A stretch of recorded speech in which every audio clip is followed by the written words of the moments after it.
الحمد لله رب العالمين الرحمن الرحيم مالك يوم الدين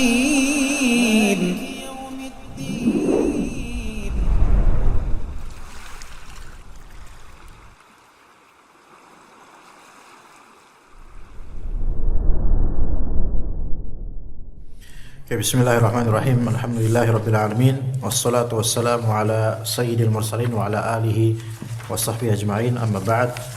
Insyaallah kita lanjutkan kajian kitab fikih kuliner. Pembahasan insyaallah tidak panjang, agak diusahakan sesingkat mungkin. Kita akan membahas yang najis dari hewan atau najis yang timbul dari hewan. Yang dimaksud najis yang timbul adalah dimakruhkan atau diharamkannya binatang yang sejatinya tuh halal dikonsumsi, namun jadi makruh atau haram karena timbulnya sebab-sebab tertentu. Pernah nggak kita bahas pada bulan lalu tentang binatang pemakan kotoran atau disebut hewan jallalah? Masih ingat nggak Pak pembahasan itu Pak? Kita bahas bukan? Atau di tempat lain Anda bahas ya? Abang antum waktu itu hadir? Hadir antum? Bulan lalu? Lihat di YouTube? Dibahas? Ya udah kalau gitu, kalau dibahas kita selesai kalau gitu ya. Oke. Ini aja, kemudian kalau konsumsi waktu itu di karantina kan? Finalnya apa? Di karantina dulu. Hah? Lele, misalnya lele di balong dan ada WC terapungnya, itu apa hukumnya?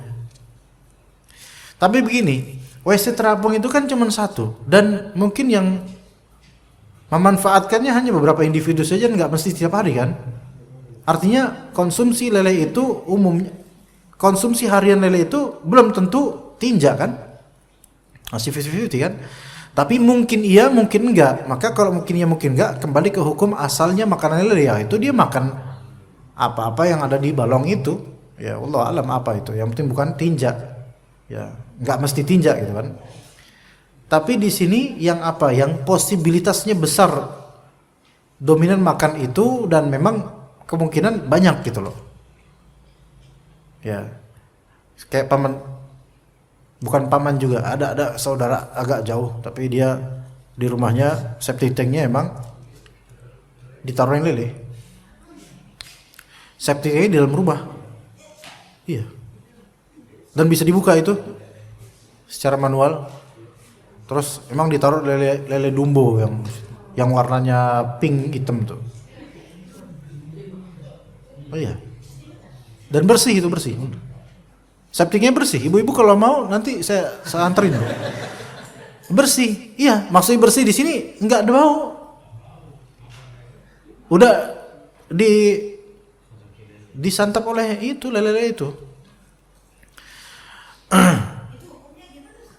Lah biarna aja lele itu makan ya, nggak haram buat dia. Oh nggak, maksudnya hukumnya kita makan lele itu. Ya. Ya. Ya lele itu makan apa, Bo? Yang diternak itu?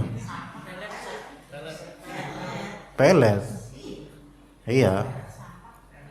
Selama kita nggak tahu makanannya apa, kita kembali ke hukum asal lele. Makanannya ya umumnya makanan ikan lele gitu. Ya kita nggak perlu nanya dan periksa, Bu. Baik peternakan ataupun apa gitu. Pecel lele misalnya kita nggak perlu nanya. Hah? Apa? Ya gak usah dibayangin ke sana, Bu. Jangan suzon juga. Ya kalau kayak gitu repot lah ke depannya nanti. Ntar lele, pecel lele, jangan nanti takutnya dia lelenya makan tinja lagi. Nanya ke pedagangnya, Pak ini maaf nih Pak ya, maaf jangan tersinggung. Ini lele makan tinja nggak Pak? Kata Palingnya wallahu a'lam bishawab, sallallahu ala nabi Muhammad gitu. Mana saya tahu, saya dapat dari pasar. Coba Bapak besok-besok tolong tanya dong ke pedagang. repot amat mau beli apa enggak sih, udah nggak usah beli aja dah gitu kan. Ini apa jangan-jangan cuma nanya doang ya, nggak mau beli ya, masya Allah. Ya kalau misalnya kita ketemu lele yang dijual ya nggak usah kita mikirin atau nanya. Yang kita tahu benar-benar kalau ini lele memang konsumsi sebagiannya itu memang tinja atau bahkan dominan tinja. Nah ini yang dipermasalahkan. Makanya ini nggak boleh dikonsumsi sebelum kita karantina sekian waktu yang memungkinkan untuk bersih dari itu bagian dalam tubuhnya. Kalau udah jadi daging semua ya udah dia jadi boleh dikonsumsi. Iya.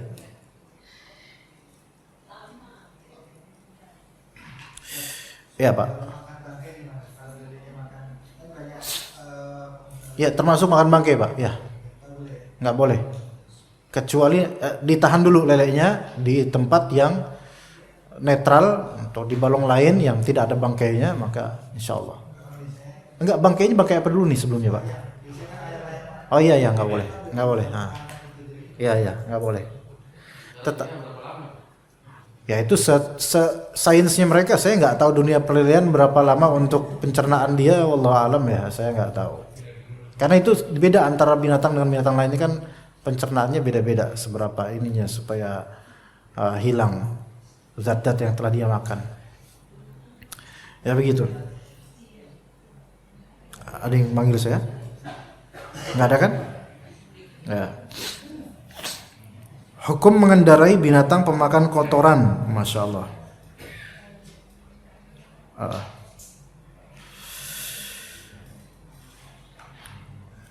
Kalau di mazhab fikih mereka, maka di sini mereka berselisih pendapat. Imam Syafi'i mengatakan dimakruhkan mengendarai binatang pemakan kotoran jika antara si pengendara dan binatang tersebut tidak ada penghalang. Sebab hukum keringatnya sama seperti susunya kecuali jika faktor penyebabnya hilang. Ini menurut Imam Syafi'i. Namun kalau kita melihat ada juga dari Nafi' bahwa Ibnu Umar memiliki onta pemakan kotoran, maka ia membawanya ke pekarangan pribadi, lalu membawanya kembali. Setelah itu barulah ia membawanya ke Mekah.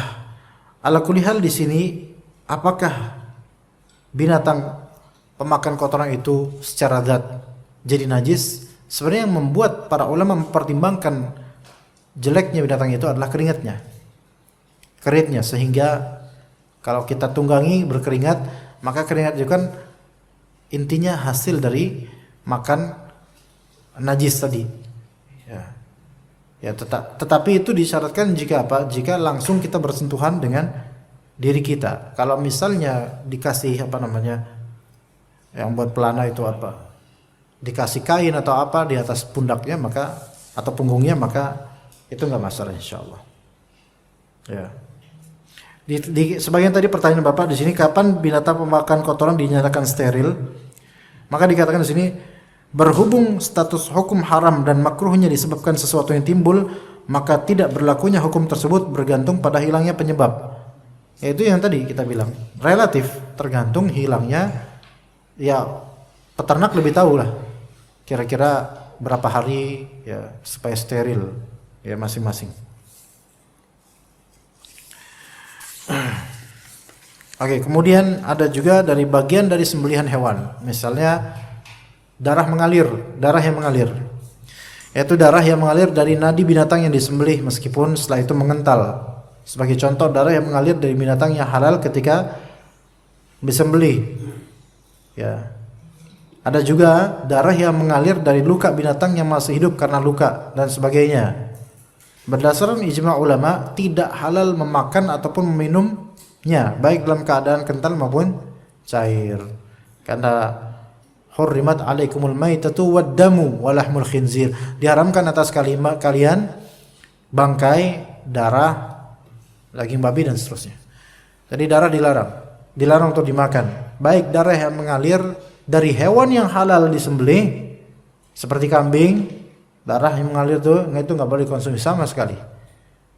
Baik dipadatkan, dijual, ya. Atau darah yang mengalir dari luka binatang, masih hidup binatangnya. Binatangnya kambing, punya luka, berdarah kemudian, itu juga najis dan haram.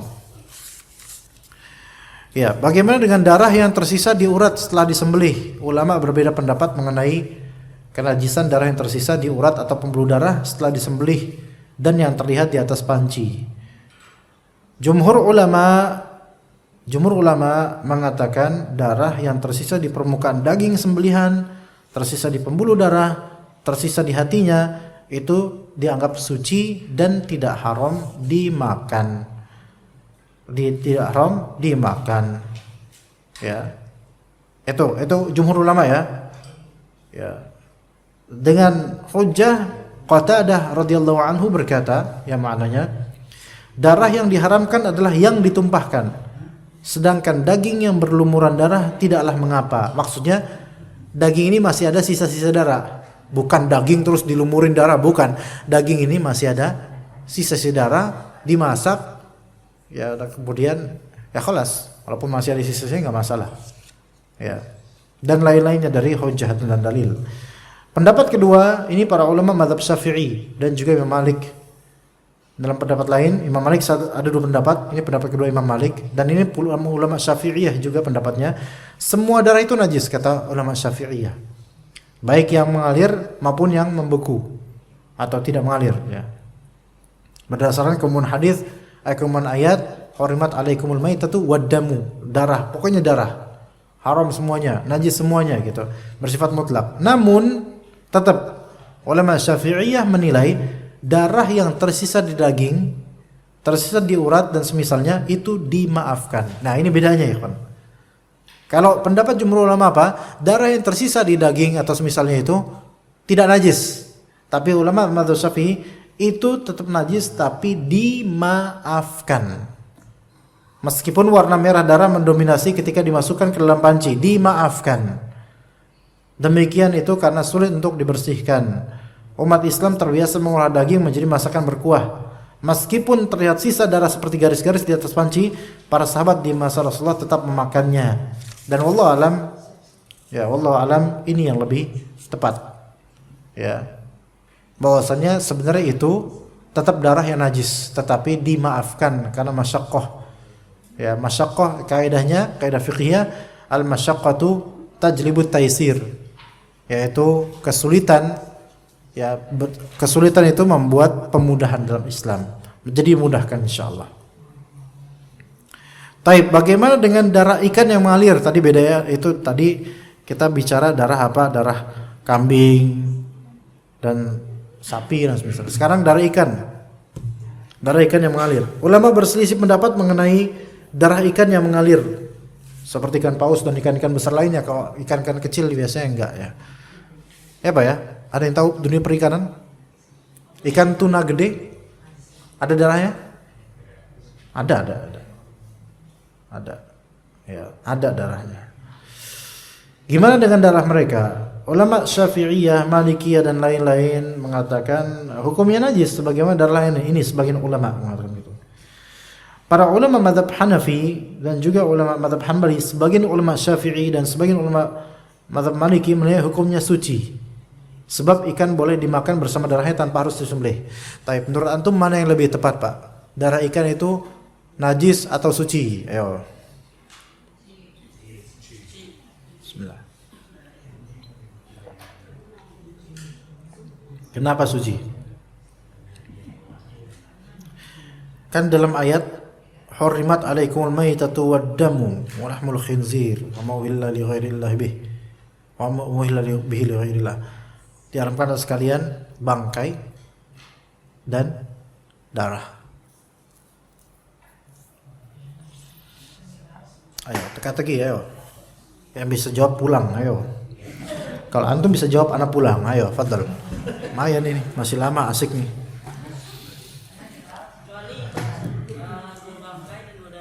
Ya itu hadis, coba sebutin. Apa?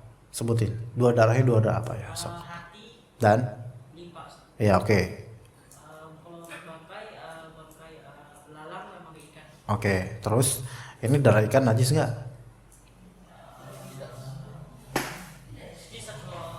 Najis. Karena ada beberapa hadis yang mengatakan hewan laut itu suci dan halal. Al-ma'u tahun ahsant. halal dimakan. Berarti najis atau enggak darah ikan? Apa? Suci. Oke. Ya, suci menurut antum. Yakin?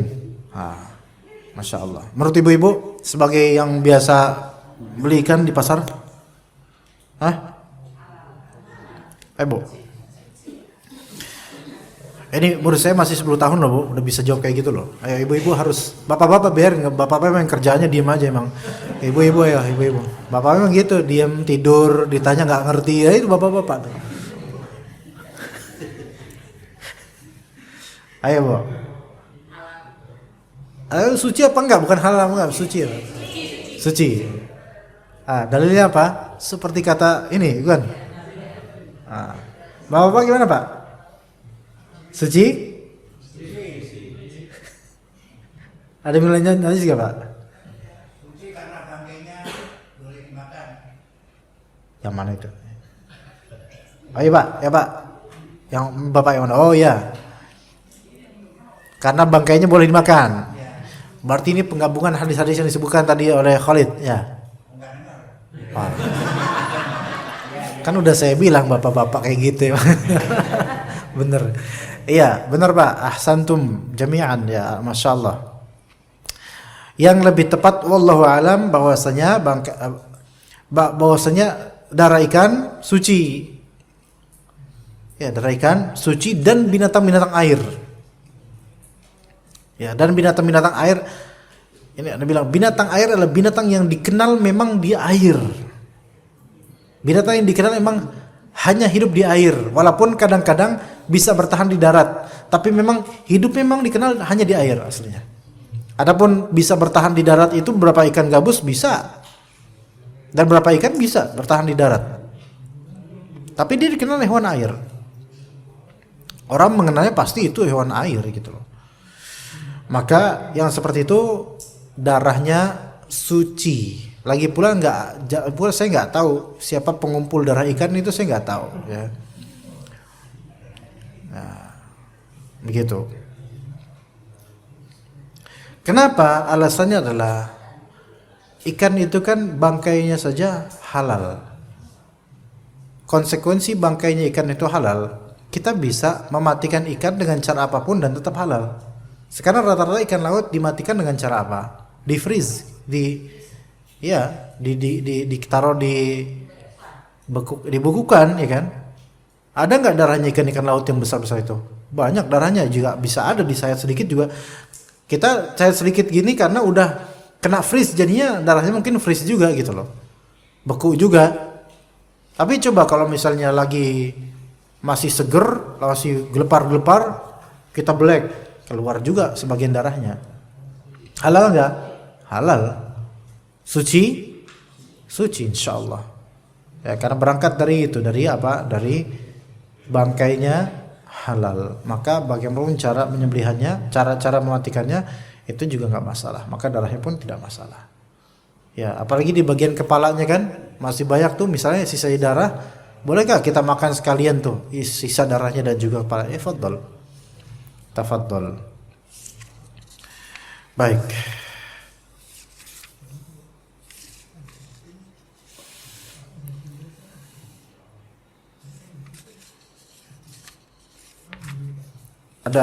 Ada jemaah yang mungkin mau bertanya, jemaah sekalian.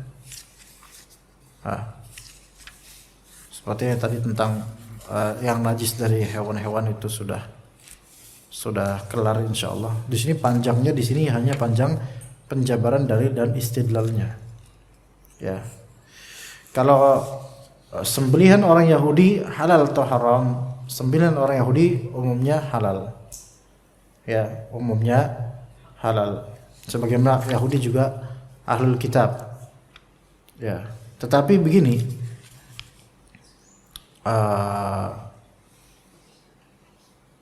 di surat Al-An'am yang maknanya, dan kepada orang-orang Yahudi kami haramkan semua hewan yang berkuku, dan kami haramkan kepada mereka lemak sapi dan domba, lemaknya diharamkan, kecuali lemak yang melekat di punggung domba, atau lemak yang di dalam isi perutnya, atau yang bercampur dengan tulang.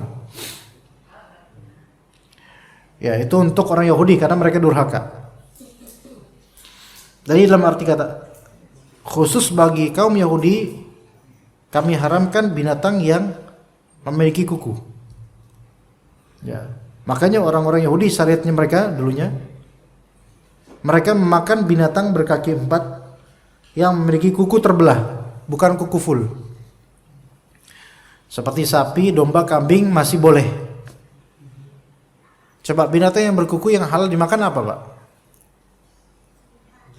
Ayam. Ayam. Ayam berkuku nggak ya? Bercakar kayak berkuku nggak ya? Lama nggak ngeliat ceker ayam itu? Ya ada kukunya kan ya Pak ya? Berarti nggak boleh. Nah ketika mereka menyembelih itu, ya kita nggak boleh makan kalau itu sembelihannya orang Yahudi untuk ayam. Paham Pak? Tapi kalau mereka menyembelih kuku yang terbelah, binatang yang kukunya terbelah seperti sapi, domba, kambing, nggak apa-apa. Kambing kan nggak pakai kuku Pak, dia kayak gitu ya model kakinya, ya nggak masalah, ya. Dan mereka orang Yahudi tidak makan onta dan tidak makan keledai liar. Keledai liar itu kuda zebra, semisal itu, karena tidak memiliki kuku terbelah, ya. Karena tidak pula onta karena memiliki tapak bukan kuku yang terbelah. Jadi kuda itu tidak dimakan oleh orang Yahudi, ya.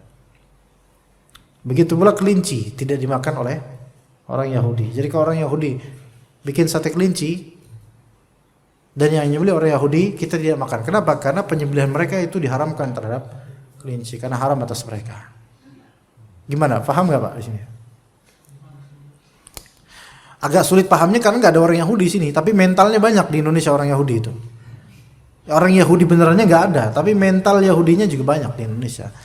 Tapi itu nggak ada ibrah. Ibrahnya adalah di sini kan di Indonesia kebanyakan Nasrani bukan Yahudi. Nggak ada Yahudi bahkan jarang sekali, sangat jarang, hampir tidak ada bahkan. Maka kembali ke asal ahli kitab untuk Nasrani yaitu sembelihan mereka halal insyaallah taala, ya begitu. Ya. Dan orang Yahudi diharamkan untuk makan lemak sapi dan lemak kambing pada umumnya. Kecuali tadi yang disebutkan di surat Al-An'am. Ya, lemak yang di punggung atau lemak jeroan atau campur tulang. Al-An'am ayat 146. 146.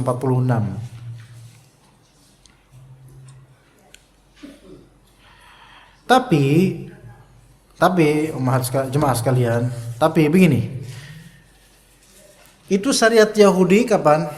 Ketika itu. Nah, mayoritas ulama kemudian menilai sebentar kata mayoritas. Bentar. Itu syariat ketika itu. Ketika Nabi Muhammad SAW diutus, otomatis orang Yahudi harus ikut dengan syariat Nabi Muhammad SAW. Dan syariat Nabi Muhammad SAW menghalalkan binatang-binatang itu secara mutlak. Faham gak di sini? Maka difikirkan oleh mayoritas ulama, kalau gitu, ya kita harus lebih mempertimbangkan syariat Islamnya. Orang Yahudi harus ikut syariat Islam, bukan Islamnya ikut dengan kriteria orang Yahudi. Takutnya nanti malah orang Yahudi berhujah, tuh kalian aja ikut dengan kriteria kami kok, gitu kan? Maka apa berarti? Wallahu alam, yang lebih tepat adalah sembelihan orang Yahudi sama seperti sembelihan orang ahli kitab. Adapun keharaman yang tadi disebutkan di surat Al-An'am, maka para ulama mengatakan bahwasanya itu tidak berlaku di syariat Islam, sehingga bagi kita muslim tetap tidak masalah dengan sembelihan mereka itu. Atau yang diharamkan di sini dimansuh atau dihapus hukumnya dengan adanya syariat Islam. Ini hanya hikayat tentang apa yang diharamkan atas mereka di masa-masa mereka dulu. Begitu, wallahu a'lam. Ya, begitu ya jemaah sekalian. Ada pertanyaan Bapak? Fadhal, Pak. Apa efek dari hukum diharamkannya binatang untuk orang Yahudi Ustaz? Mereka memang itu yang dimurkai Allah. apa efek? Iya, iya haram. Karena mereka memang sebagai murkanya Allah. Bagi maksudnya gimana, Pak? Efeknya di sini efek dari segi apa dulu, Pak? Dari segi karena dia sudah dimurkai Allah, kenapa masih ada hukum haram halal? Ya, sebagian pengharaman itu adalah hukuman, Pak. Ya, sebagian kebusukan pengharaman itu adalah hukuman. Dihikayatkan bahwa saya dahulu itu asli makanan itu tidak ada yang basi. Tapi karena pembangkangan yang dilakukan oleh Yahudi akhirnya jadi ada pembasian makanan. Kemudian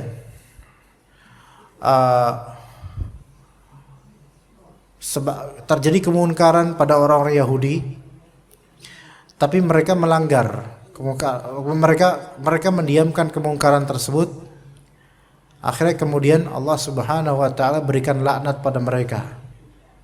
Ya. Jadi pelanggaran-pelanggaran itu pasti ada hukumannya. Hukumannya baik berupa laknat, hukumannya baik berupa perubahan syariat, bisa, Pak. Ya, berupa laknat contohnya kata Allah Azza wa Jalla, lu'inal ladzina kafaru min bani Israila ala lisani Dawud wa Isa bin Maryam dzalika bima 'asaw wa kanu ya'tadun kanu la yatahanahuna 'an munkarin fa'aluhu labi'sa ma kanu yaf'alun. Kata Allah Azza wa Jalla di surat Al-Maidah ini, orang-orang kafir Yahudi itu dilaknat oleh Allah Ta'ala melalui lidahnya Nabi Daud dan lidahnya Nabi Isa alaihissalam. Kenapa sebabnya? Karena mereka bermaksiat kepada Allah. Maka Allah timpakan hukuman berupa laknat. Ya, dan mereka melampaui batas. Dan mereka itu kalau ada kemungkaran tidak pernah saling menegur atau menasihati. Jadi sikap-sikap mereka itu pasti ada efek. Baik efeknya berupa laknat atau efek perubahan hukum. Iya. Bahkan ada kadang efeknya berupa laknat sekaligus penghinaan yang luar biasa. Seperti Allah Ta'ala mengatakan la ta'du fis sabt. Janganlah kamu bersifat jangan kamu melampaui batas di hari Sabtu. Sabtu itu kan hari liburnya. Sekarang Sabtu ya. Antum pada libur enggak? Kalau pada libur berarti ini ya. Kalau Anda malah enggak libur Anda enggak ada hari libur. Liburan kita itu di jannah insyaallah. Amin. Ya, itu hari Sabtu harusnya mereka istirahat karena sabt maknanya qata', istirahat. Sabt itu maknanya qata', putus gitu. Makanya dalam bahasa Inggris kan cut. Cut itu dari bahasa Arab dari qata', cut. Ya. Jadi putus, maksudnya putus dari pekerjaan, putus dari kesibukan, harus mendekam, diam di rumah jangan ngapa-ngapain. Tapi kemudian malah justru Allah Subhanahu wa taala uji. Allah uji dengan ikan-ikan yang di lautan itu malah mereka munculnya hari Sabtu. Kan dilarang untuk apa? Mancing di hari Sabtu. Itulah ujian dari Allah untuk orang-orang. Diuji apakah mereka tetap dia di koridor syariat atau enggak. Ternyata mereka mengakalinya. Ya. Iya, sampai kemudian kunu qiradatan khasiin. Jadilah kalian kerak-kerak ya, jadi monyet. Benar, jadi monyet itu. Ya. Jadi hukuman itu bisa berupa apa? Azab atau hukuman bisa berupa perubahan keadaan bisa, perubahan hukum bisa, dan perubahan wujud itu juga bisa. Ya, begitu. Wallahu a'lam.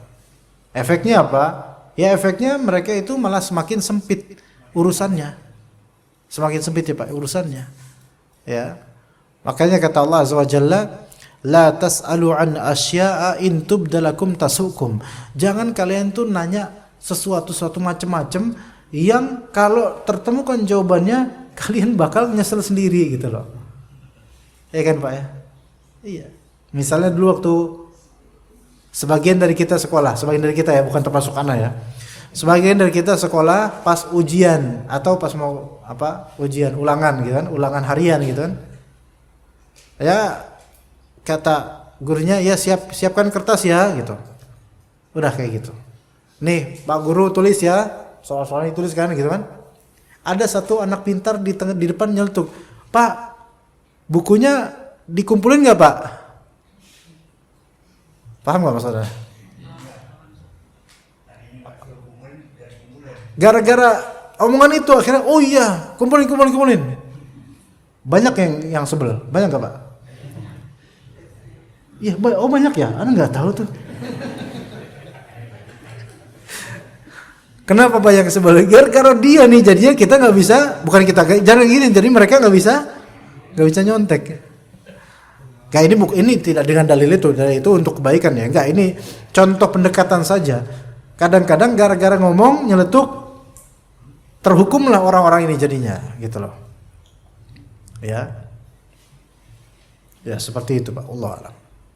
Ya, ada pertanyaan, Ibu, Bapak? Ya, Ibu, fadhal. Assalamualaikum warahmatullahi wabarakatuh. Waalaikumsalam warahmatullahi wabarakatuh. Ustaz mau nanya, Ya. arti dari kitab Al-Adab Al-Mufrad itu apa? Saya sudah googling tapi nggak muncul. Oh ya. Terus yang kedua, yang disebut yang dimaksud ahli kitab itu siapa? Nasrani atau Yahudi? Dan sekarang itu masih ada atau tidak? Jazakallahu khairan. Assalamualaikum warahmatullahi wabarakatuh. Waalaikumsalam warahmatullahi wabarakatuh. Pertama, Al-Adab Al-Mufrad ini adalah nama kitab yang ditulis oleh Imam Al-Bukhari. Al-Adab Al-Mufrad, ya, jadi Al-Adab. Jadi Al-Adab yaitu segala macam adab, ya, yang mufrad, yang disatukan semuanya, kompilasi dalam satu buku, semua adab terjemah dalam buku ini. Itu makna dari adab mufrad, yaitu segala pembahasan adab terkumpul dalam satu kitab.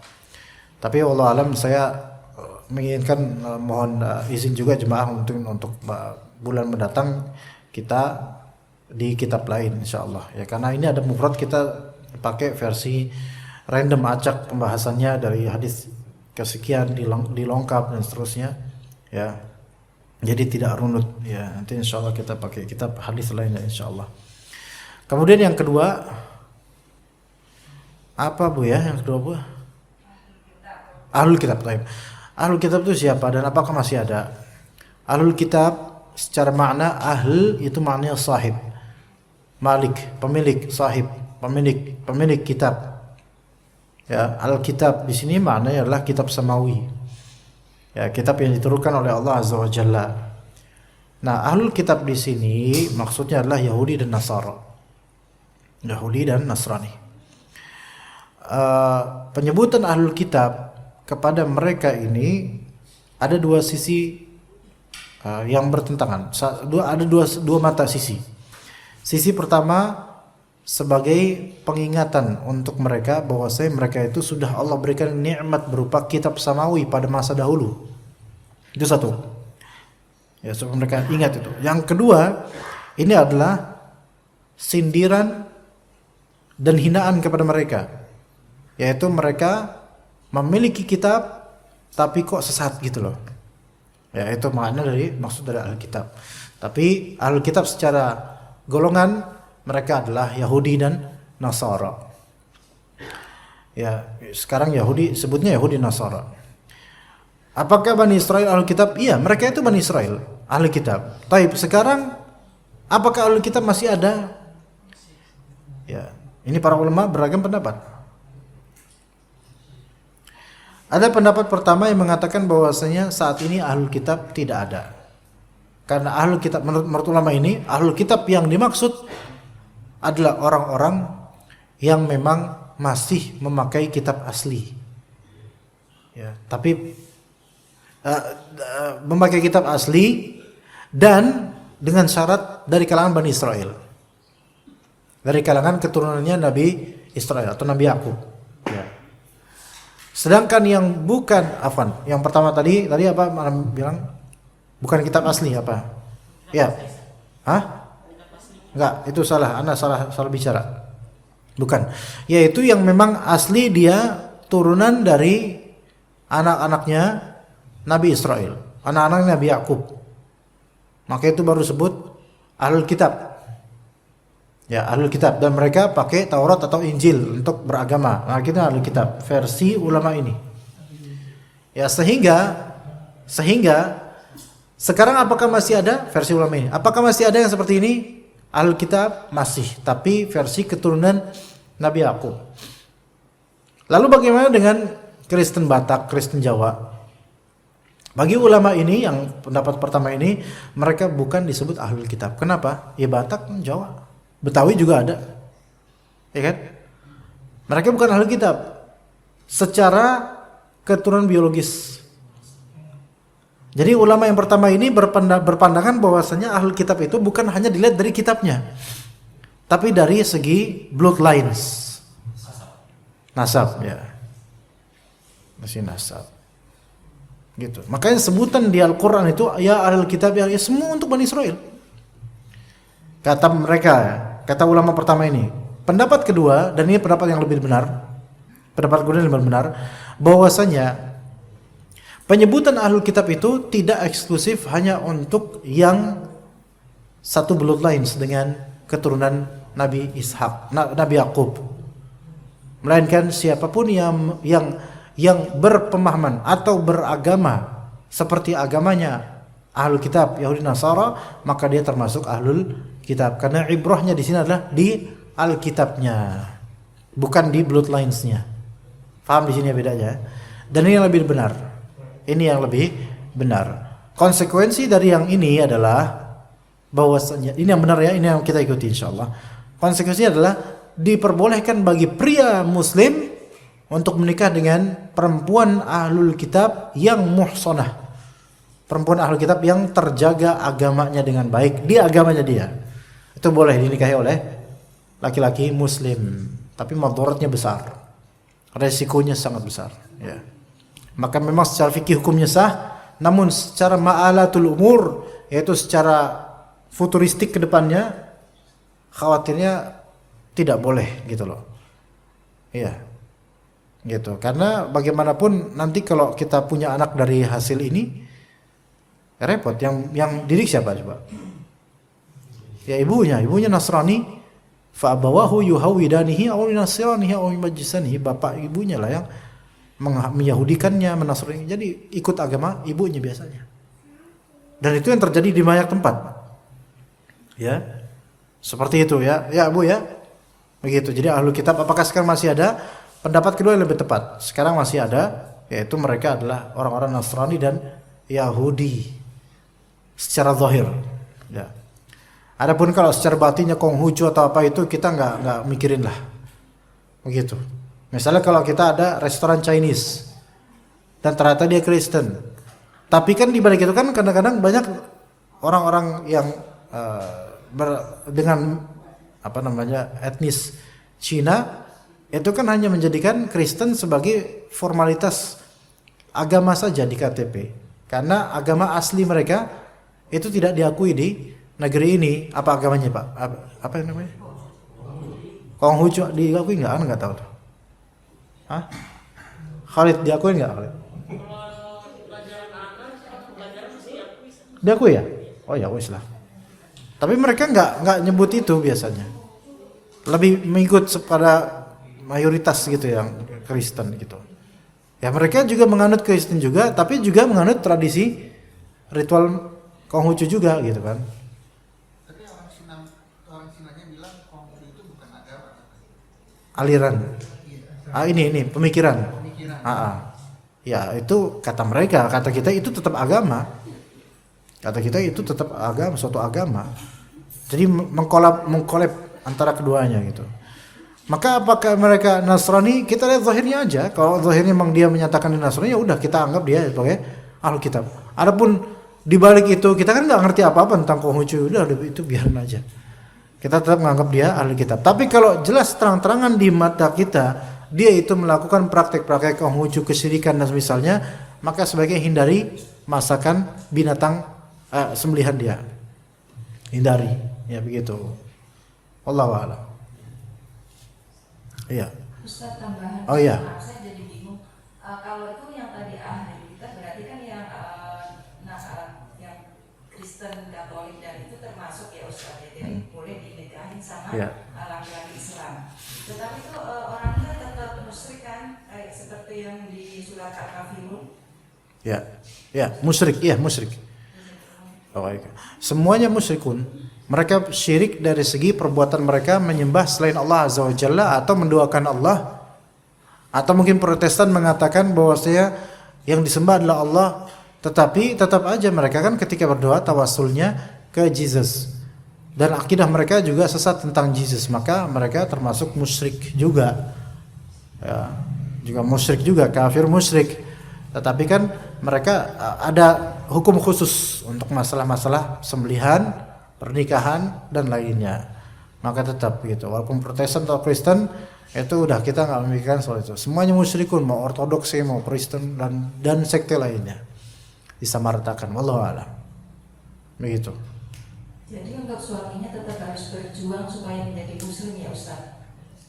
Suami siapa sih, nggak tahu tiba-tiba suami. Maksudnya tadi kan yang laki-laki yang muslim kan boleh menikahi ahli kita. Oh, itu dia. Ya kan? Nah, untuk supaya menjadi bisa masuk surga kan syaratnya harus muslim, maksudnya harus Islam. Istrinya harus Islam. Kalau yang ini istrinya masih tetap ahli kita berarti kan tidak bisa masuk surga kan? Iya, betul. Iya, betul, Bu. Iya, jadi ya istrinya cuma di dunia aja. Iya. Gitu. Ya seperti itu, Bu. Taib, cukup insyaallah ya, kita sampai sini insyaallah. Wassallallahu ala nabiyina Muhammad wa ala alihi washabbihi ajma'in. Subhanakallahumma bihamdika asyhadu an la ilaha illa anta astaghfiruka wa atubu ilaik. Assalamualaikum warahmatullahi wabarakatuh.